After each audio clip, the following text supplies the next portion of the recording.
नमस्कार सर. नमस्कार. हाय सई. गुलाबानी नशीब काढलंय आज.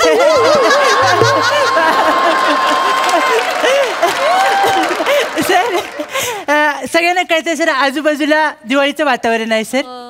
आणि विचार केल्यानंतर माझ्या लक्षात आलं की फटाके वाजवून प्रदूषण करण्यापेक्षा एखादा शेर वाजवून फटाकडीला खुश करण्यात जास्त मजा आहे.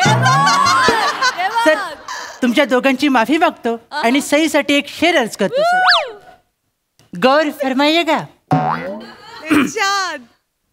मरम्मत करने आया हूँ अपने आंखों की क्योंकि लोग गलत समझ लेते हैं. मरम्मत करने आया हूँ अपने आंखों की क्योंकि लोग गलत समझ लेते हैं. मैं तो शराफत से देखता हूँ उसे और लोग मोहब्बत समझ लेते हैं. Thank you thank you thank you thank you thank you. हृदयाच्या देवीला प्रेमाचा फराळ दाखवून झाल्यानंतर आता प्रोफेशनल फालतुगिरीकडे वळूया, जिच्यामुळे माझं आयुष्य चकलीसारखं कुरकुरीत झालंय. सर तर मी आज अशा नराधमाची मुलाखत घ्यायला आलोय जो स्वतःला उत्सव मूर्ती समजतो सर. बघूया त्याचं विसर्जन करता येतंय काय. चला तर मग सुरुवात करूया. सर ओ सर. हॅलो सर या sir. Hello hello hello hello hello. हा हा हा. नाही नाही नाही नाही तिकडे वा तिकडे वा. माझं घर आहे तिकडे वा. हॅलो. हा सर. हा एक मिनिट. हा बोला बोला. नाही नाही मी सुखरूप आहे. तुम्ही स्वतःची काळजी घ्या. हा बाहेर कडाक्याची थंडी पडली आहे. ही चिन्ह गोठण्याची आहेत. ही वातावरण गोठण्याची चिन्ह आहे. काळजी घ्या. ठेवतो. हा sir. Happy Diwali. Happy Diwali. सावकाश सर. हा काय हे उद्ध्वस्त झालेलं अधिष्ठान बघून मला विचारावंसं वाटतंय सर.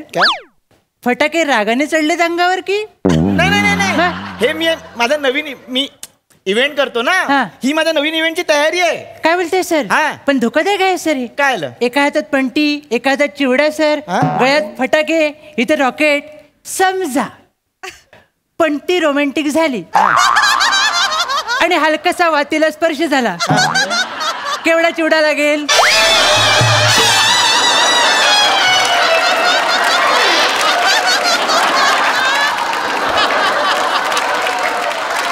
म्हणजे चंद्रावर जाईपर्यंत खायला तुम्हाला केवढा चिवडा लागेल असं म्हणायचं मला. नाही नाही नाही प्रॉब्लेम नको. टेन्शन घेऊ नको. माझे बाबा नेहमी म्हणायचे काय सर. मळ्याच्या मळ्यामध्ये कोण गो उभी राखण करते मी रावची. म्हणजे सर नाही ते असंच म्हणायचे. तुला असंच सांगितलं काय रे. माझ्या घरात एवढ्या दिवाळीच्या सकाळी सकाळी आलेस. कोण आहेस तू. माझी पहिली अंघोळ. नाही सर. भावनेच्या बरेच सांगायचे राहूनच गेले सर. माझं नाव चिन्मय सौमित्र काशीकर म्हणजे ची सौका. ची सौका म्हणजे तो फेमस मुलाखतकार. तू इथे कशाला आलास मग. सांगतो सर. न सोलताच आज हे कळे मला. या सदराखाली मी आज तुमची मुलाखत घ्यायला आलोय. अच्छा. न सोलताच आज हे कळे मला. हा सर.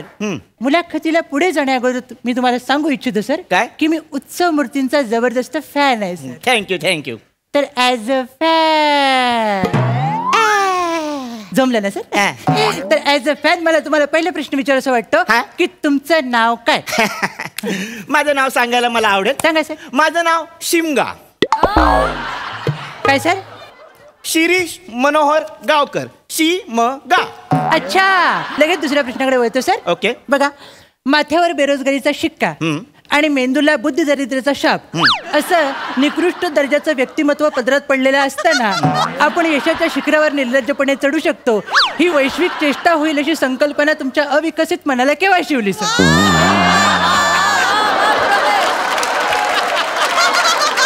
मला तुमचा प्रश्न कळलेला. मला ही इव्हेंट करायची संकल्पना केव्हा सुचली. केव्हा सर. तर ती मकर संक्रांतीला सुचली. अच्छा. मकर संक्रांतीला असं काय घडलं एकदा तुम्ही सांगितलं की आम्ही विष प्यायला मोकळे सर.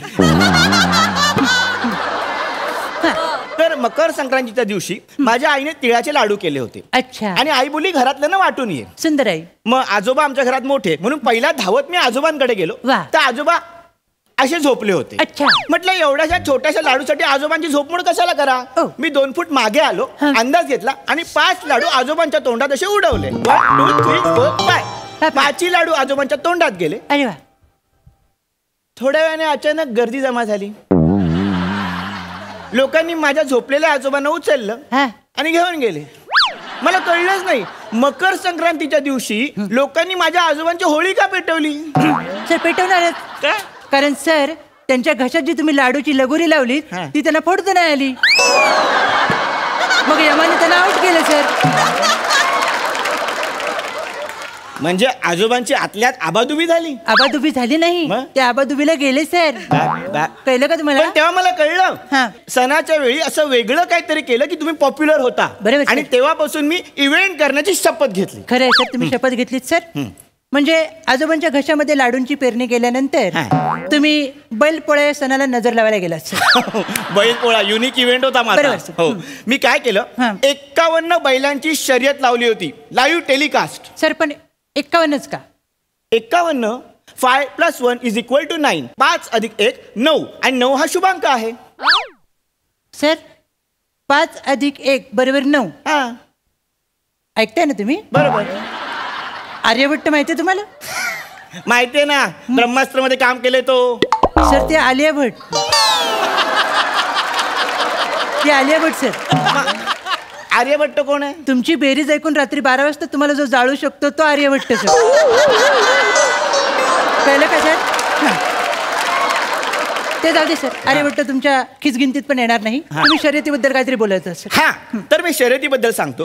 मी बैलपोळ्याच्या दिवशी 51 बैलांची शर्यत लावली होती. त्याचं लाईव्ह टेलिकास्ट ठेवलं होतं आणि लाईव्ह टेलिकास्टसाठी मी स्वतः कॅमेरा घेऊन बैलांच्या समोर उभा राहिलो आणि शर्यत सुरू केली. 1 2 3 स्टार्ट. सर त्याच्यानंतर 2 बैलांची 4 शिंग गायब होती सर. त्या दिवसापासूनच मला बसण्याचा त्रास सुरू झाला. अरे का माहित नाही, पण ती शिंग सतत माझ्या आसपास असतात असं मला वाटतं. सर आसपासच आहेत. कधीतरी तिजोरी उघडून बघितली तर सापडते सुद्धा सर. केलं का सर? जाऊ दे सर, शिंगांमध्ये जास्त रमूया नको सर. पहिल्यांदा स्वतःच्या शरीरावरची 2 गुंठ जागा दिल्यानंतर तुम्ही यावर्षी काहीतरी आतषबाजी करण्याचा निर्णय घेतलाय. हो, ही त्याचीच तयारी आहे. कारण यावर्षी माझा इव्हेंट फसणार नाही ह्याची मला खात्री आहे. का सर? का? कारण या वर्षीचा सर्वात यशस्वी माणूस माझ्या सोबत आहे. काय बोलतोय काय सर? आम्हाला त्याचं नाव ऐकायला आवडेल सर. मी अभिमानाने नाव सांगेन. सांगा. त्या माणसाचं नाव आहे प्रसाद ओक. या वर्षीचा यशस्वी लेखक, यशस्वी दिग्दर्शक, यशस्वी प्रोड्युसर आणि यशस्वी अभिनेता. याच्या पुढे सगळं ह्याचं. सारखं आपलं माझ्यावर शेअर करत नाही, माझ्यावर कविता करत नाही, माझं नाव घेत नाही. आज सगळीकडे ह्यांचंच नाव आहे. मी आतषबाजी म्हणजे फटाके वापरणार आहे. सगळ्या फटाक्यांवरती ह्यांचाच फोटो आहे. प्रसादोक रॉकेट, प्रसादोक भुईचक्र, प्रसादोक सुरसुरी, प्रसादोक 1000ची माळ, सगळीकडे प्रसादोक. तुम्हाला कळतंय ना तुम्ही काय बोलताय ते? अरे बिंदास. सर सगळीकडे त्यांचंच नाव काय सर? कसं आहे, एकदा प्रसादोक नावाच्या रॉकेटची वाट पेटवली की मी वर्षभर सई तामणकर नावाचा फुलबाजा फिरवायला मोका.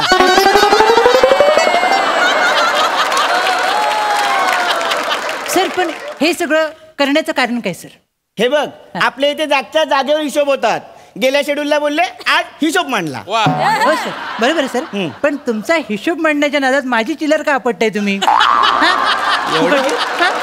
अरे मला सर या क्षणात वाटतं तुम्ही त्यांना बोललाय सर मी इथून काढता पाय घेतो सर. मला ही मुलाखत अजून नाताळचा इव्हेंट आहे. दाढी लावून कोणी देणार सर? अरे 31चा इव्हेंट आहे सर. करायचंच नाही मला सर. अरे एवढंच काय, समोर प्रशांत दामले सर जे बसलेले आहेत त्यांचा 12,500वा प्रयोगाचा जो इव्हेंट आहे तो मीच ऑर्गनाइज केलाय. त्यांनी तुम्हाला दिले? हो. काय ते? त्या इव्हेंटला मी काय करणार आहे माहितीये काय? मी त्यांनी 12,500 नाटकाचे प्रयोग केलेत. मी त्यांच्या एका नाटकाचा प्रयोग त्यांच्यासोबत 12,500 तास करणार आहे. काय बोलते काय सर? मी त्यांना फोन पण केलाय. काय बोलली ते? त्यांनी ना उचलला. मग मी त्यांना मेल पण टाकलाय. त्यावर काय बोलली ते? हाड म्हणून रिप्लाय केलाय. बरोबर आहे सर, हाडच बोलणार ते. मी 10 वर्ष काम करतोय, 13 मिनिटं परफॉर्म करताना मला वैताग येतो सर. ते का करतील सर? हा इव्हेंट चांगला होईल. नाही होणार सर. अरे होईल, ऐकून तर घे. तुम्हाला कळत नाही, तुम्ही दुश्मनी घेतली. मी ऐकणार नाही सर.